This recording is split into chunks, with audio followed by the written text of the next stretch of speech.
Movie guys, hit play, let it run. Eric Jordan, 2 takes, 1 fun, new flick, old flick, same mic, same vibe. If it's on that screen, they gon' go deep dive. Movie guys, say the word, we ride. From the big release to the late night guy, you cue it up, they keep it love. Movie guys, movie guys. I've been waiting a long time to talk about this one. Finally, a part of Sci-Fi Love I. We are going to do it. We're talking OG Blade Runner. Super fan here. Eric, how the hell are you doing? I am going to be sorry to disappoint you, Jordan.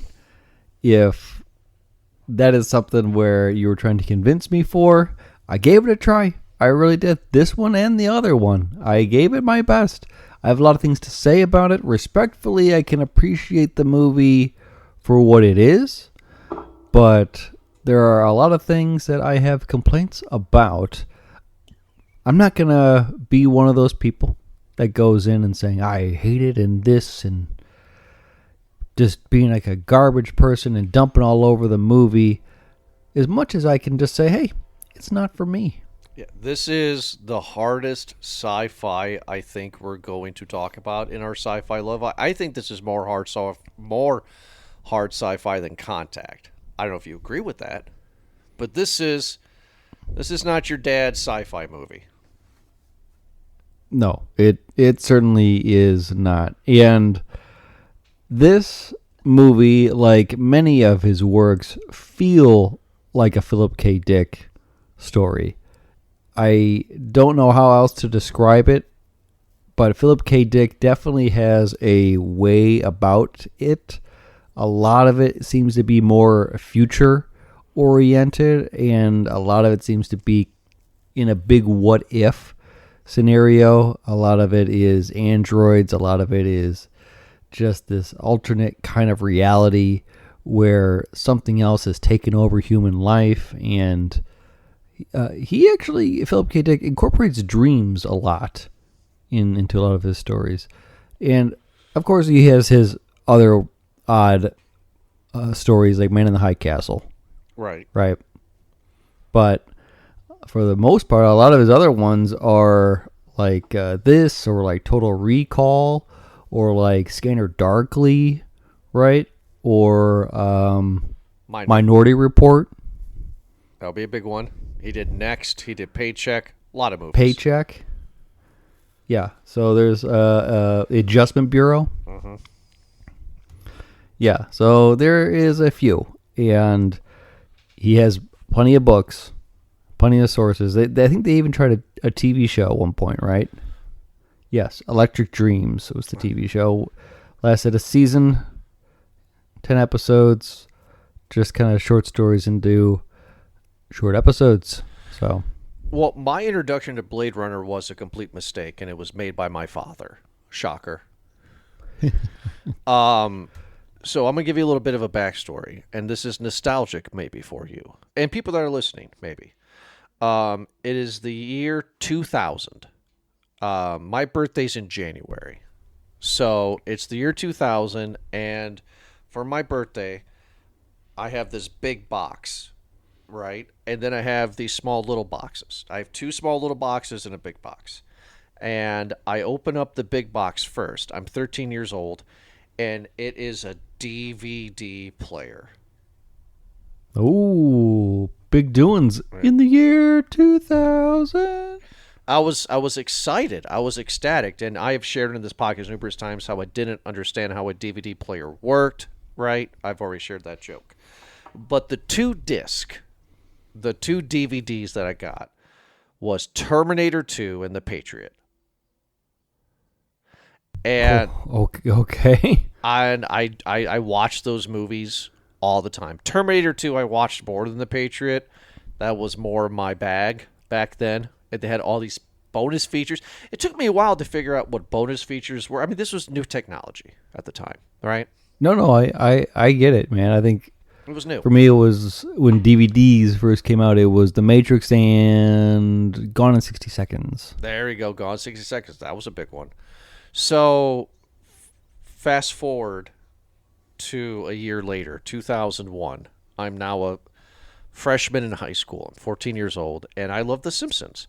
And there was a segment in one of the most recent episodes at that time where I can't tell the episode, I can't tell you anything, but all I remember I believe it was Homer went crazy, and they were in spring break, and one of the MTV VJs had a gem or like a diamond in her palm, and it started to blink, and she goes, "Wait, it can't be my time yet. I'm only 25." And they escort her off and bring some young, hot girl in. Yeah. So I forever that stuck in my head. So in that December of 2000, leading up to 2001, my dad asked me, "What do you want for your birthday?"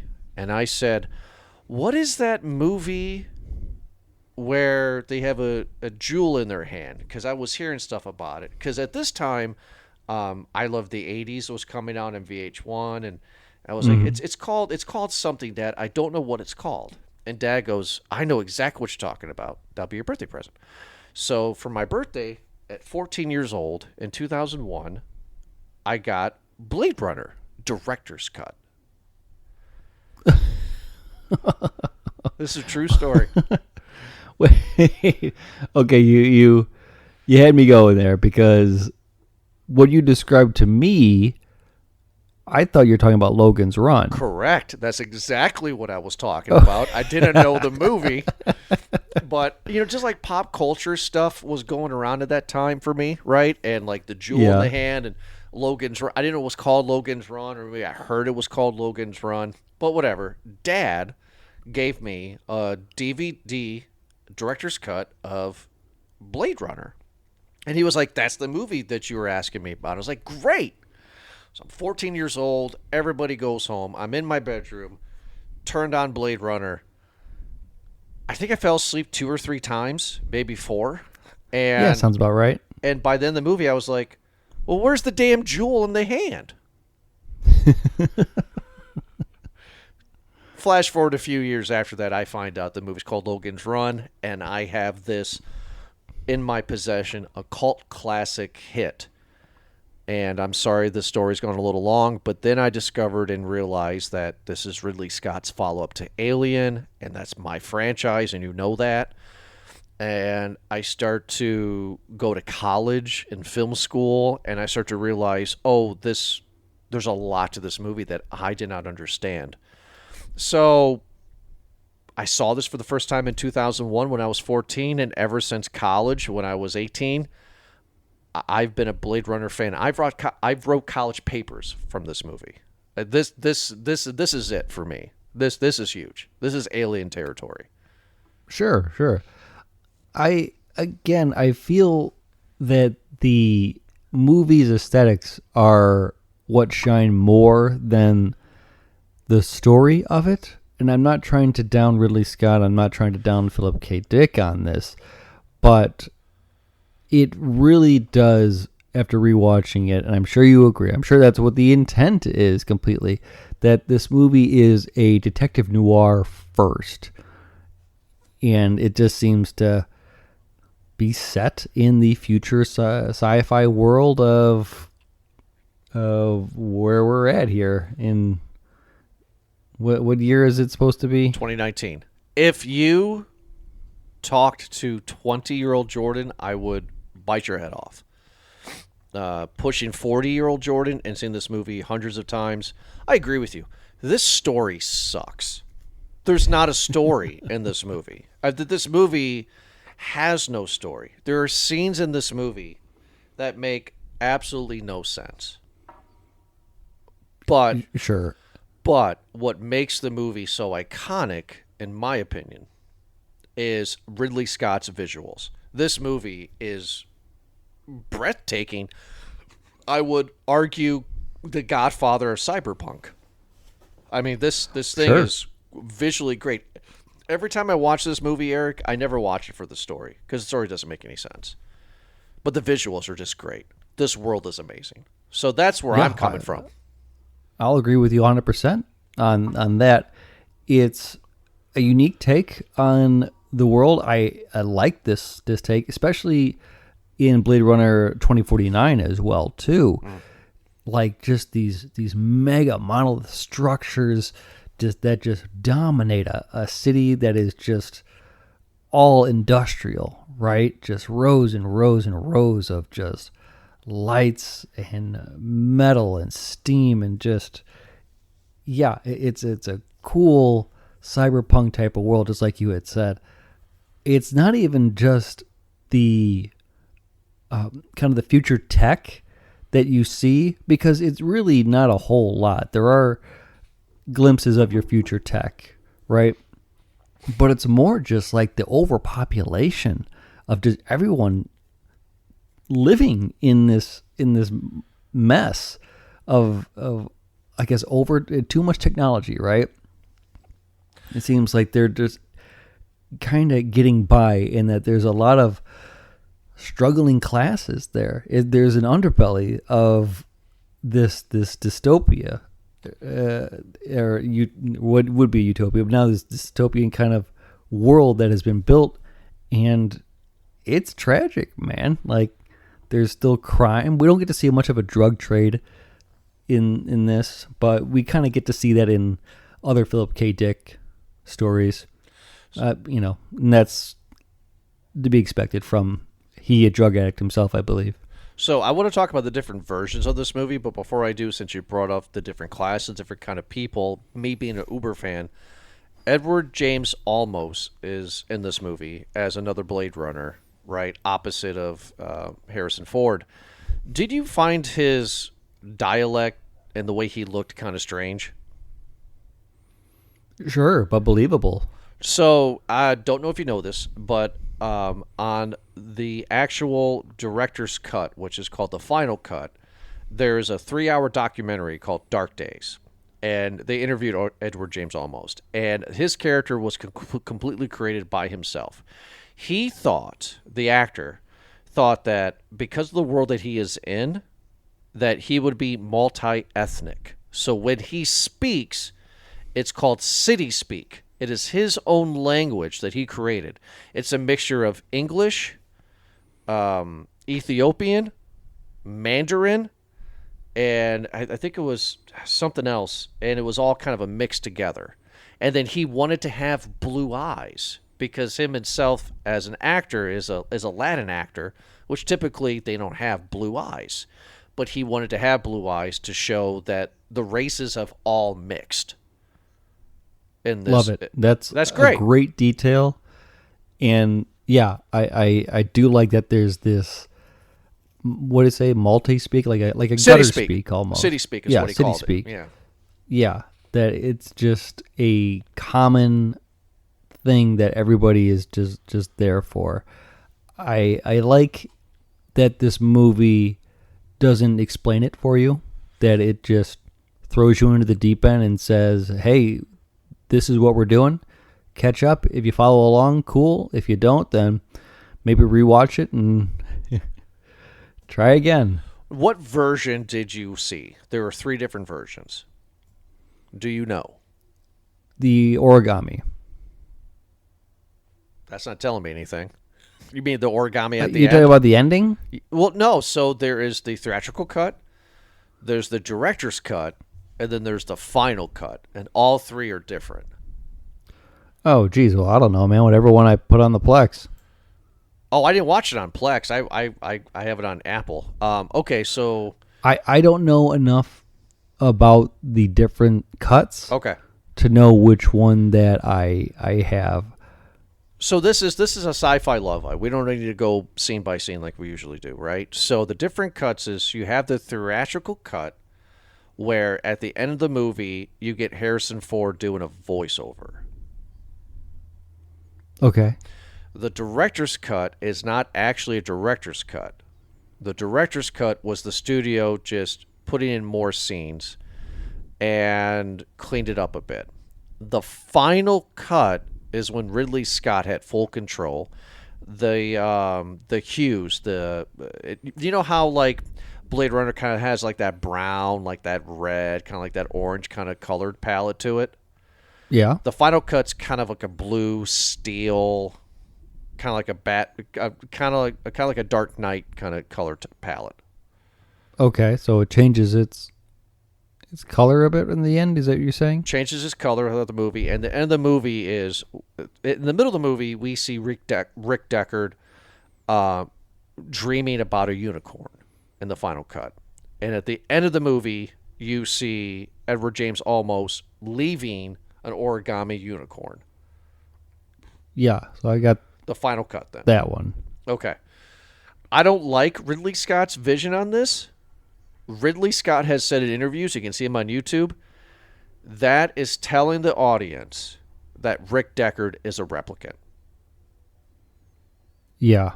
Do you like that? Especially that we know that we've seen 2049. Clearly he's not a replicant. Do we like that Harrison Ford is a replicant, or do we not? Because that's what Ridley Scott is telling us. No, because I think in the rest of the story, it makes a little more sense, at least to me, favorably, that he is just a Blade Runner, that he's just a dude and he's just doing his job. It does seem very much that in this world, that much like the replicants, humans are limited on what they can do in society, right? Replicants mainly are used for off-world colonizing and exploring in this whole world, right? Even with Blade Runner, and then going forward into like Alien and that whole world. But humans don't really have a whole lot of options. They don't really explore a lot of hierarchy. They don't really explore like educational systems. They basically just say like, okay, there are these cops. There are some Blade Runners who seem to kind of not be cops.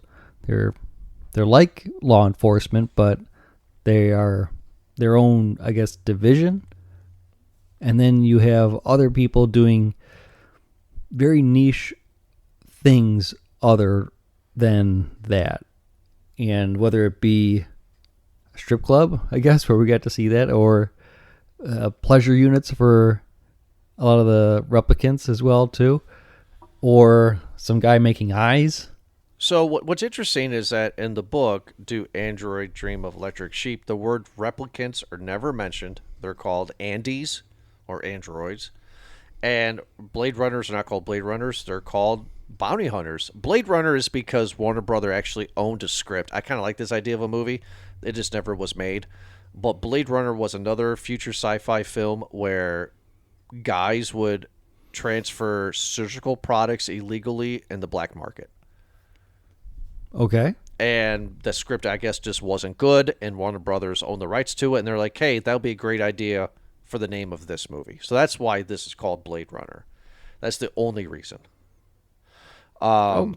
Sure. I don't think it really needs to make sense, but I like that though, because you're right. It doesn't make sense. I like the fact that he's called a Blade Runner and not a bounty hunter, because you're just like, what the heck is a Blade Runner? And his job is to find androids. What I like about this movie, I don't know how you feel, but out of all the movies we see with androids and everything, hell, even in Alien, right? When Ash is found out to be the robot, he spits milk out and his limbs are all weird and he looks robotic at the end of that movie. This movie, they're 100% us all the way down to the blood. I mean, they have to eat, they have to go to the bathroom, they have feelings. The only thing they lack is empathy.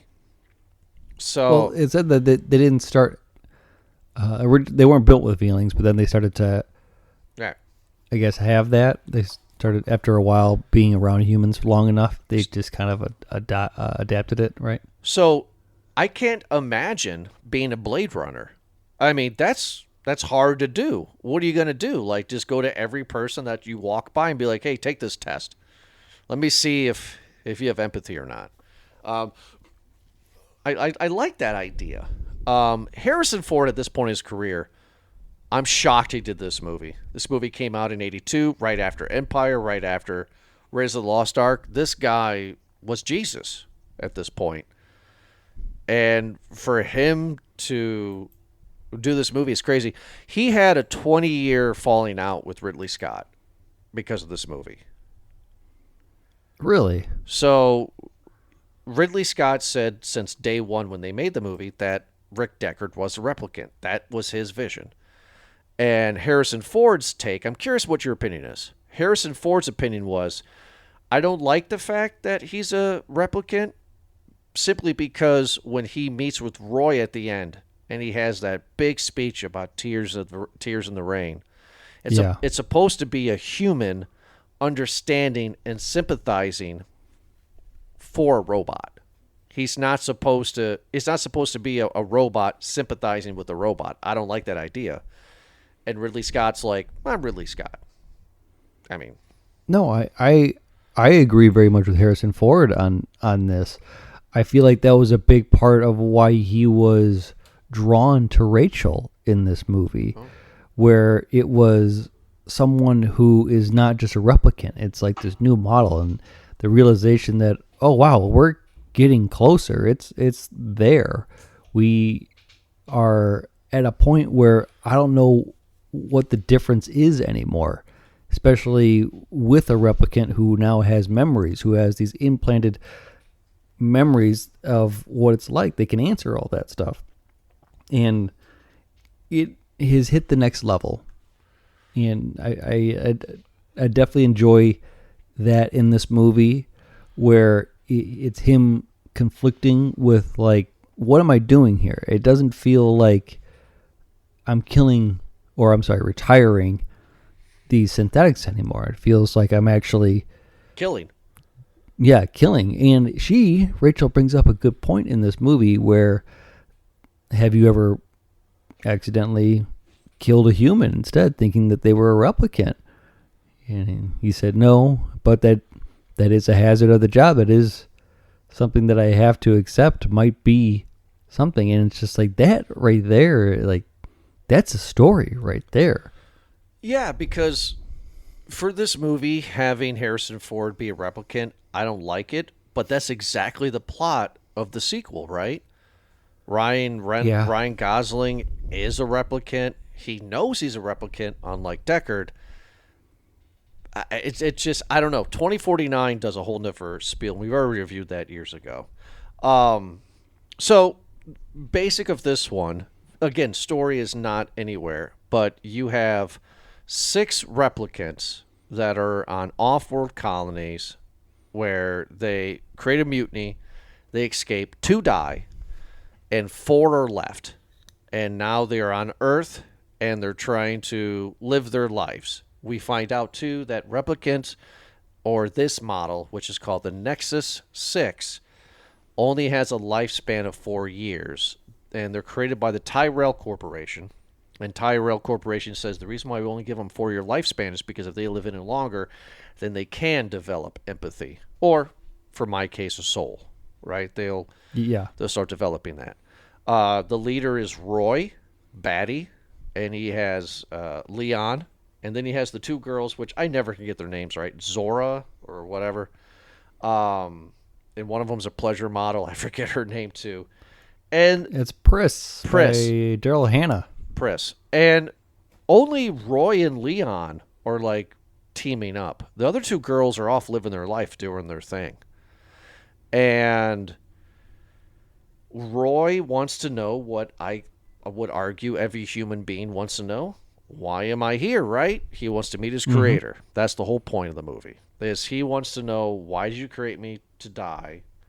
Why do I only have 4 years left? What's going on? That is Roy's MO in this movie. What is my purpose? What is my purpose? Now, the movie doesn't tell us this, but the book does. The world's like this because it's the end of World War III, and because of nuclear fallout and because of smog and stuff, the world looks like this. This is California, and you also find out because of nuclear war for World War III, all the animals have been wiped out. This is in the book. So that's why there are replicant animals. You are rich. You are Bill Gates rich if you have a real animal. And this is one of the reasons why in the movie Rick Deckard finds out who is one of the lady replicants, because he sees a snake scale in the tub.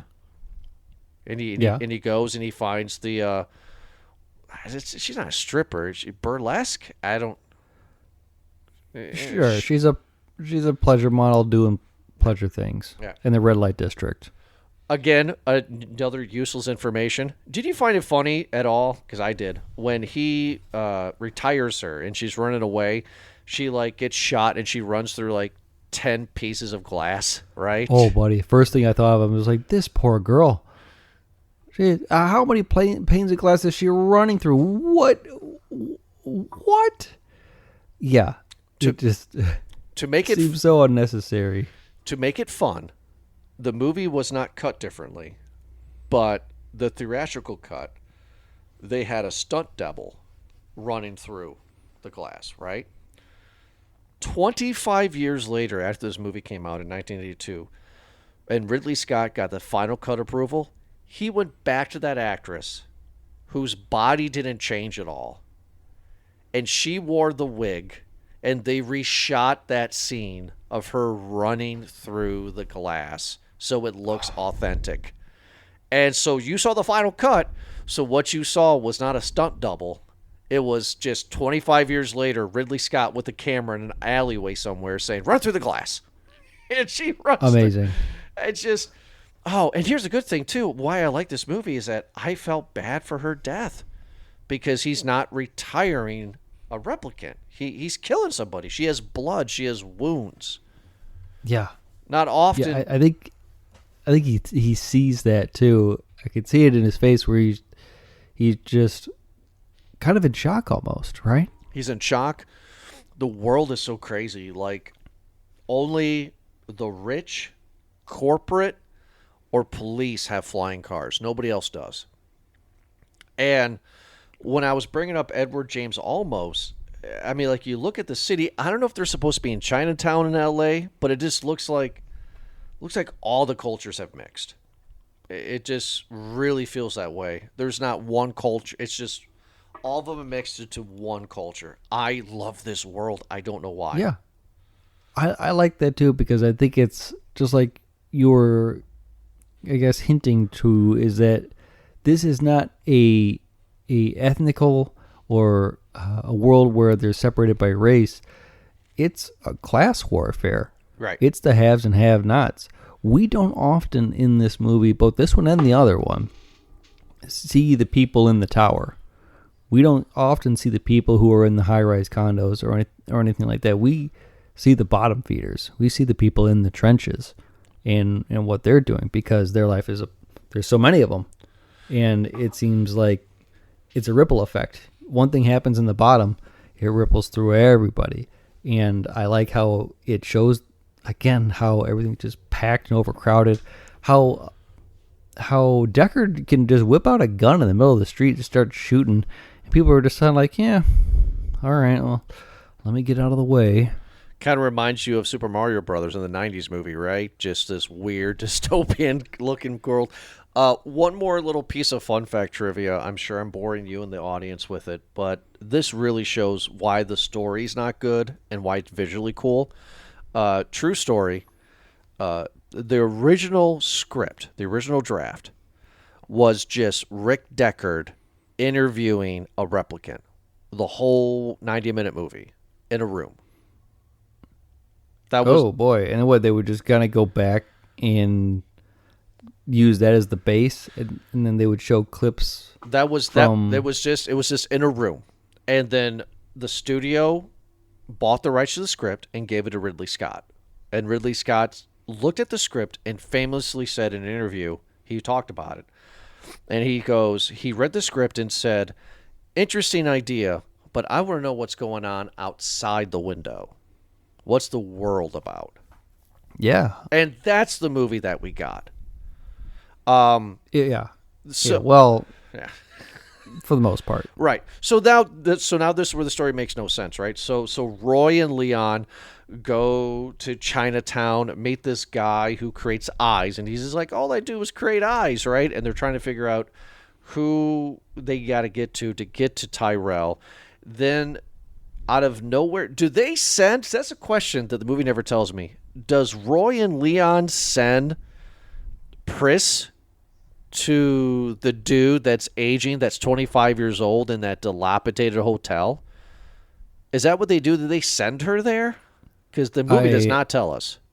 I'm not too sure. Do you know what I'm talking about, though, right? Because I didn't think so. I thought it was just more of her just wandering around, and she was about to sleep in some garbage. Well, and he came. What was it, Sebastian? Right. Right. Because the reason I'm asking you this question is because the movie never tells us. But in the "All I Do Is Create I" scene, the guy says to Roy and Leon, "You got to talk to Sebastian. Sebastian is your way into Tyrell." And they're like, "Where do we find Sebastian?" And then it cuts. And then it cuts to Pris gonna sleep in garbage, and then she runs into Sebastian, who's a 25-year-old guy, they say in the movie, but he has disease where he's aging rapidly. Yeah. So then I'm assuming, and I thought maybe you saw something differently, I'm assuming then Leon and Roy sent Pris there to infiltrate Sebastian to get them in to see Tyrell, because eventually, towards the end of the movie, Sebastian takes Roy to see Tyrell. If that was the intent, it was not clear in the movie. It could have been the same that Pris was just doing her own thing, and by coincidence, sheer just happenstance, she runs into Sebastian, or rather he to her, and fate intervenes. But to your point, if this was an assignment, it was not made clear. So, do you feel that this movie should have been more 1940s noir and have what Harrison Ford did not want to do, the hero voiceover? Did you want this to be more of that noir kind of story, or do you like the story without the voiceovers? I think it was pretty noir already in itself. And we're talking, dude, it even got to the point where multiple scenes, and I know you know what I'm talking about, where it was like these slow, very drawn out scenes, and it had like the what's it, the trumpet, or the horn in the background that Yeah. kind of the very solo kind of playing the blues a little bit. I'm just like, whoa, dude, this is just, It's dry. something. Yeah, it really. The problem I had with the movie was in its delivery. I think the story is there, and I find it odd that, actually, no, never mind. I don't find it odd. It's Ridley Scott. It makes perfect sense that there are some people who are just like, really, people aren't going to understand this. Maybe we should make it make sense. And Ridley goes, no, I don't care anymore. We're going to do this. It's like, right.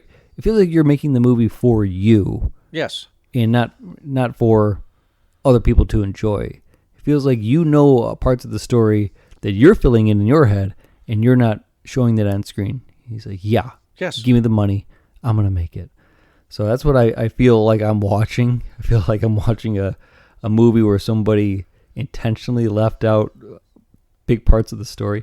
There are scenes in this, Jordan, and maybe you agree, where I feel like the point of the scene was already established, it was already made, and then the scene just kept on going. Mm-hmm. It just kept on going. Mm-hmm. And as a viewer, I'm like, no, I already understand what's happening here. I already understand what's going on with Leon and Roy. I already understand what's going on with Deckard and Rachael. I get what that monologue or what the dialogue was all about. Cool. But it just keeps on going. This isn't a Quentin Tarantino movie here, dude. You don't need to stretch this out any more than it needs to. Let's wrap it up here. Let's get to the next scene. Now, it feels like we're just kind of like falling into the next scene a bit. Also, let me ask, did Deckard kind of push himself on Rachael? Was 100%. 100%. Okay. Yeah. I mean, the theatrical cut, the original cut, no. But the director's cut and the final cut, it's clear. Ridley Scott has said numerous times in interviews that Warner Brothers gave him the book to read, and he said thank you, and he threw it in the trash. He never read the book. Yeah, that sounds about right. I mean, And then he's just like, you know what? Really, this movie really needs some rape. well, If I was a human, I would be taking advantage of these synthetics, and not even that, I would command them to do that because I'm a human and they are not. And it's like that's uncomfortable to watch. That doesn't add anything No. to the movie either. Makes you hate I feel Deckard. I feel like if the point of the movie was to have Deckard have like this human moment where he questions what it is to be human, just like the synthetics question what it is to be human. I feel like that's lost in that scene completely, because Rachael is that missing link, is that person that between human and synthetic to kind of show you that, yeah, there's slowly that line is becoming erased. Like slowly that they are kind of merging, that there is a singularity there, that they're joining, they're coming together. And Deckard's just like, I want to get my rocks off, so we're going to do this. What you're witnessing is a director that feels like he could do no wrong. I mean, people forget how big Alien was, right? Everybody remembers Aliens, right? Because that was such a huge box office success.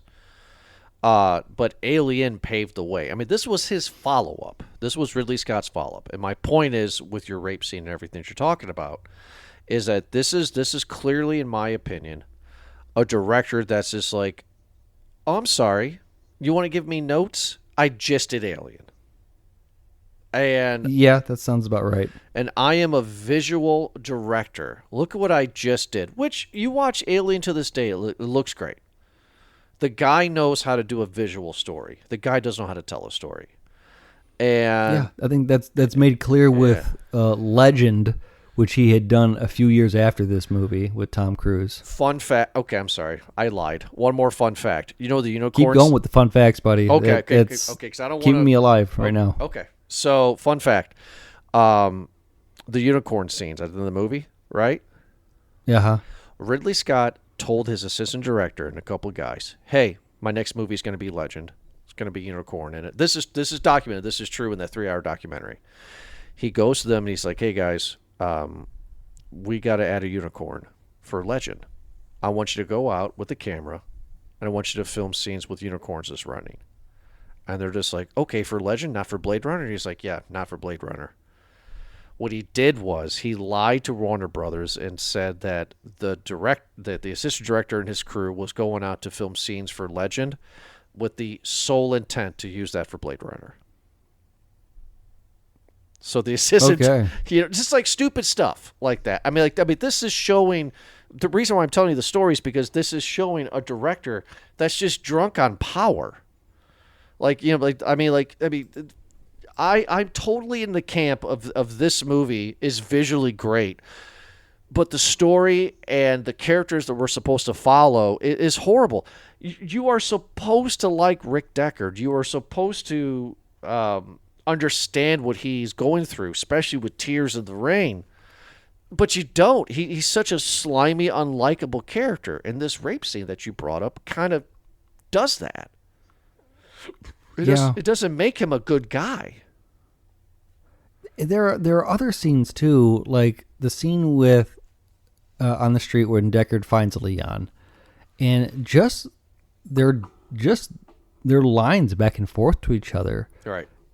Just doesn't seem organic. It just seems just kind of what? Like, why do you know who you are? Like, do you know who each other are?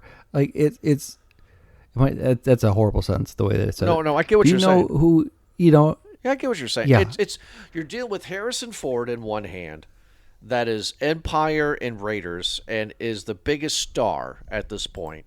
And then you got Ridley Scott in the other hand, that just came off of Alien, which is a big success. And these two guys are just going at it the whole production.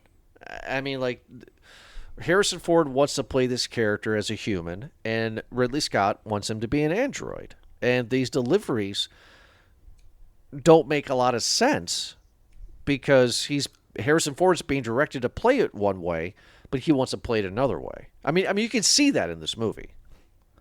It's troubling to watch sometimes, and it's also very obvious. That scene, I'll bring it back to that, where it seems like Deckard is trying to deliver his lines to Leon.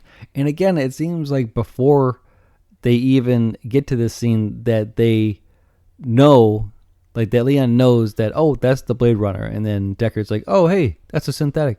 Yeah. And I don't know, again, is there missing a piece there? Is it just because Deckard saw the pictures once and was just like, yeah, I got it, locked in memory. And Leon just knows what all the Blade Runners look like. But again, their exchange is just seems like weird, where you would say a line and then punch each other and then have that punch not really like do a whole lot, but then like continue where you left off in the Conversation. line. Yeah. Yeah, it just It's seems weird. like, yeah. It's weird. Eventually, at the end of the movie, Roy gets to meet Tyrell, has this philosophical question, gouges out his eyes, right? That's what needs to happen. And then we get this cat and mouse chase with Deckard, where it's in Sebastian's house with Roy, for whatever reason, stripping down to his boxers. We don't know why. But then Creative decision, right? Right, and then delivers arguably one of the most quoted great lines ever. This is all Rickard Howard. This was not in the script at all. Rickard Howard went to Scott and said, hey, I think this is a good thing and I want to do it, and he did it. And it's great. You know, he sits there in the rain. He's sitting crisscross applesauce there, right? You know, he's just like, I have seen things that, you know, will be forgotten, you know, like tears in the rain, and now I die. It's just like, oh, it's great. Yeah. Jeez, man, it's deep stuff. I like that line. I mean, that's the big line. And what's funny is that the way that Scott films this movie is that you make Roy not the hero, but you make Roy kind of the guy we want to know more of. We get a lot of Deckard in this movie, but I would rather have more Roy. I paused the movie a lot. I haven't done this before, but for the review, I was like, when does Roy come in? Roy and Leon don't go to see the eye guy until 28 minutes into the movie. Yeah. And then we don't see Roy again until almost an hour into the movie after that. Like, we don't see Roy a lot. Yeah, I think, and I agree with you there, that there's a missed opportunity to tell a story of the tragic villain rather than it just being a cat and mouse. I agree with you. We kind of get it at the end, but I would have liked to have seen more of it. It hits harder, right? Where, okay, I understand that maybe, well, definitely what he is doing, his actions are not appropriate, they're not acceptable, that they shouldn't be done the way he's doing them, but I can understand them. Like, it's a tragic thing. You should still be brought to justice, but geez, I sympathize with them a bit, right? And you could see that in other characters too. Who was a good one? Like Magneto was a good one. I didn't want to bring up Monster from Charlize Theron. Yeah. But just because that woman is crazy. But no, I'll bring up that because like that's a tragic life right there. I can understand why you did it. I understand that. It makes sense to me after seeing the origin of it. Just like I would like to see the same with Roy's. It makes sense to me, but I didn't see his journey. But what did he really do? And that's the thing I really wanted to ask you this review. Roy didn't kill anybody but the guy that created him. Yeah. That's it. So I'm not condoning that he killed the creator. I'm just saying this is not your typical film noir bad guy that's twirling his mustache and have a bunch of followers. He's not Val Kilmer and Dr. Monroe here. You know what I mean? Like, he's just... Yeah. He didn't really... He's a robot who went to the creator and said, hey, bud, why'd you give me a 4-life lifespan? The creator's like, because we can. And he's like, well, I don't like that. I'm going to gouge out your eyes.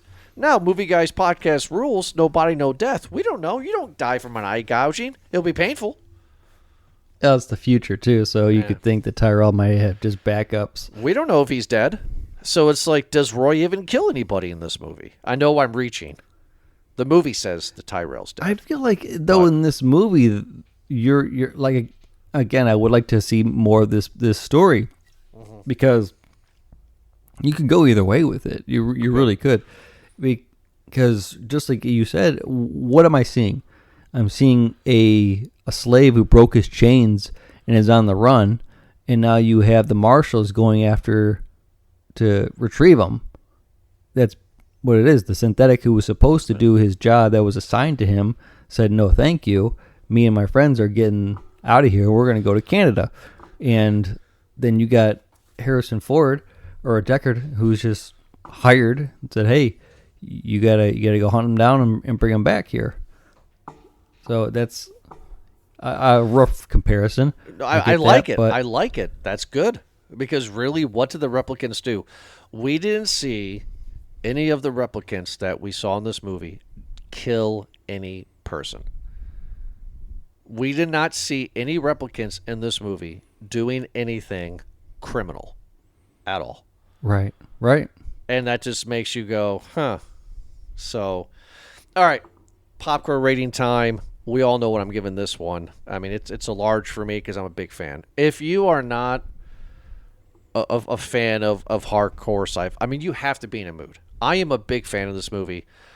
I will admit it was a chore watching this movie for the review because I just wasn't in the mood this week. Like you have to be in that mood, you know. Yeah. And it was hard. It took me 2 days. I'm a big fan of this movie, but it still took me 2 days to watch the movie. You know. I think the big thing for me is not the story. I think the big thing for me is just the visuals in the world. And being an Alien fan, this is clearly in the world of Alien. And I like Harrison Ford in this movie. I think he's good in it. The choices that he makes, I question, right? But if you are a hardcore sci-fi fan, I feel this is in the same category as The Thing, which I think came out the same year in '82. Where The Thing was a box office disaster, but then has this huge cult following. It's a little bit of a hardcore sci-fi, and now people love it. And I think if you're a fan of movies, this is a movie you got to see. I mean, this is just something you have to see. To end my rant, when I went to film school, people are saying you have to watch Casablanca, you have to watch Birth of a Nation, you have to watch Gone with the Wind. I think 40, 50 years from now, this would be, the Gone with the Wind, the Casablancas, right? This would be studied because there's a lot to this movie. So Okay. That's my opinion. I think if you love movies, you got to check this out at least once. It's a chore, a large bag for me. I love it. I am really curious on your opinion. Eric, what is your popcorn rating for the original Blade Runner?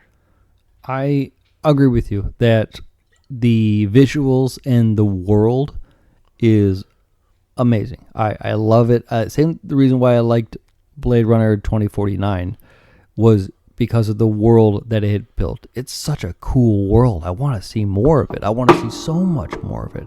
Give me all of that world too. It's just unfortunate that the stories are just bland, or that I would say it's not the fault of anyone in this movie. It's the fault of the director.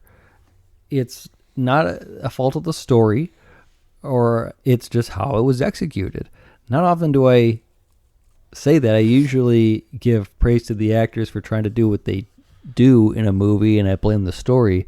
But this time, I think I'm going to blame the director. I feel like there was a lot of meat that was left on the table for this type of movie. I have a lot of issues with how this was not made, but finally cut. I feel like Ridley Scott is an odd director. It's hit or miss with a lot of his movies. He makes some movies that are forgettable, and he makes some movies that are pretty good. Right. Yeah. I would agree with you, because he did Legend. I'm not going to go over this whole filmography, but he did Legend. Didn't he do Thelma and Louise? Yeah. I have his filmography up here too, But like he did like 1492, if you remember that one, with Gerard Depardieu. He did Black Rain. But yeah, people will talk about his other ones like Gladiator. I got up to Gladiator. Like, Didn't he do like Robin Hood after? That was terrible. He did do Robin Hood. He did Prometheus. That was Which I'm terrible. sure like that. But he also did like Exodus, Gods and Kings. But he also did The Martian. But he also did The Last Duel and House of Gucci and Napoleon. Yeah, He he's also did Gladiator 2, so he's been kind of on a down, kind of, I feel like it's very hit or miss with a lot of his movies where it's not consistent. Yeah. Right? G.I. Jane. Yeah. I like that movie. You don't like that movie? G.I. Jane? Yeah. It's a fine movie. I liked it. I like it. It's probably my top 100. So then what is your popcorn rating then? What are you going to give this? Man, I have problems with the movie, so I would put it under a small. Oh, a small? But based on our rating, it's really just because of the flaws in the story. Everything else I enjoy, Jordan. I really do see why people pick this movie to be in their top for a lot of their sci-fi movies. Why it's on our retrospective for sci-fi. It's such a cool world, man. Yeah. The details in it are so cool. And I same with the new one as well too. I keep on bringing it back to that, but like just the way that it's the future of what it is, it's so cool, and the way that it builds into Alien, and we get the I guess the birth of Weyland-Yutani and all of this, where the real enemy is the corporation. I think it's just so cool. I got glimpses where I'm sure, what was the other movie? Oh, Moon with Sam Rockwell. Well, here's a android or a clone, right, who's doing his job on the moon, kind of like a synthetic, because he's only there for a few, however long, and then he has to, I'm going to return to Earth. But really, he just gets retired, and they make another one, and they do the cycle all over again. Then they made a sequel, not necessarily a true sequel, called Mute, if you remember that one. We reviewed it. Yeah, with Skarsgård. One of them. Doesn't matter which one. And it was on Earth, where it was kind of like a Blade Runner. Not in the story, but in the world. It's this future world where it's haves and the have-nots. And we're hearing a story from the have-nots, the people who are at the bottom, who are there with the rats and the trash. And I like that. It's so cool. And I wish we'd get more of it. But man, this movie put me to sleep. So that's why I personally, I get it.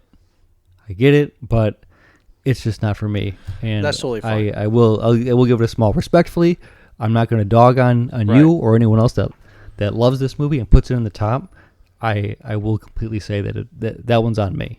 I totally understand where you're coming from. Trust me, I get it. But what really grinds my gears is that this is a world that I feel that Ripley from Alien 1 comes from. But yet again, in his interviews, Ridley Scott says that Blade Runner, and it's confirmed, Blade Runner and Alien are not the same universe. It's not. It's just totally different stories. And you have fans like me that say, I don't care what you say. This is clearly where Ripley's from. I mean, this is clearly Alien. But he will die on that hill that Blade Runner and Alien have nothing to do with each other at all. And I think being an uber Alien fan, that's probably another reason why I like this movie, because this is Alien Begins. You know what I mean? Like, this is... Yeah, of course. And I'm like, if I'm in the mood to watch Alien, I want to check out some Blade Runner first. But then I understand what Ridley Scott is saying. Not to make this show longer, I want to end it after this. Because in Alien, Ash is a robot. He's not a replicant, so he doesn't have the red blood. He doesn't have to go to the bathroom. He has milk for blood, and he's all robotish inside. In this movie, they have organs inside and stuff and blood. So I get what Scott is saying, but I mean, still at the end of the day, this is an Alien prequel. Yeah, but you could obviously fix that by just saying, "Oh, upgrades, new models made it so that we can make it this, and they don't have to eat, sleep, or pee." I guess whatever the heck they can to make it look human, but yeah. Well, I'm so glad I got a chance to finally review the original Blade Runner with you. It was, I don't know, maybe 6-7 years ago when we reviewed Blade Runner 2049 when that came out. And so glad we got a chance to do this finally for our Sci-Fi Love Live retrospective series. For those of you listening, our Sci-Fi Love Live retrospective series is 1 week a month where we review a movie in that category. Eric, thanks so much for joining me. We'll check us out at Movie Guys Podcast at podbay.com, on Spotify, on Apple Podcasts, wherever you get your podcasts from around that platform. And we'll be back next Thursday for another awesome episode. Have a good night. Movie guys, hit play, let it run. Eric Jordan, 2 takes, 1 fun, new flick, old flick, same mic, same vibe. If it's on that screen, they gon' go deep dive. Movie guys, say the word, we ride. From the big release to the late night guy, you cue it up, they keep it love. Movie guys.